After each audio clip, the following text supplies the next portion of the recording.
Supreme court తీర్పుతో medicine, agriculture కోర్సుల్లో చేరబోయే అభ్యర్థుల భవితవ్యం గందరగోళంలో పడిందన్నారు ఏపీ మంత్రి గంటా శ్రీనివాసరావు.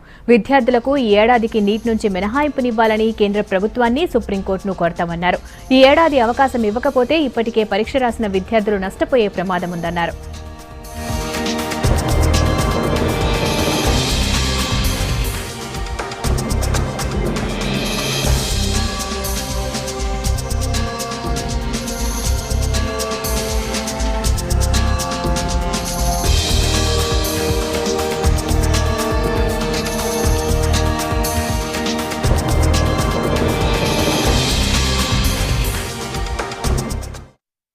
సుప్రీంకోర్టులో వాళ్ళ స్టాండ్ ప్రకారం చూస్తే ఇంకా నీట్ ఫైనల్ అని చెప్పి వాళ్ళు తేల్చి చెప్పారు. దీని మీద మొత్తం గవర్నమెంట్ ఆఫ్ ఇండియాకి ఏపీ గవర్నమెంట్ కూడా ఒక లెటర్ రాయబోతా ఉంది.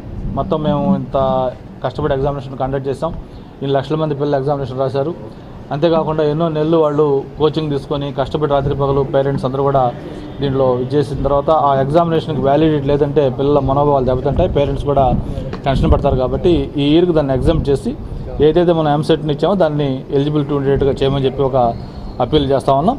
అలాగే నెక్స్ట్ ఇయర్ నుంచి ఈ ఎంసెట్ కాకుండా నీట్ ఫాలో కావడం కోసం సిలబస్ దగ్గర నుంచి అలాగే మిగతా కావాల్సిన అన్ని ఏర్పాట్లు చేసుకోవడానికి టైం ఉంటుంది. కాబట్టి నెక్స్ట్ ఇయర్ నుంచి ఫాలో అవుతాం కామని ఒక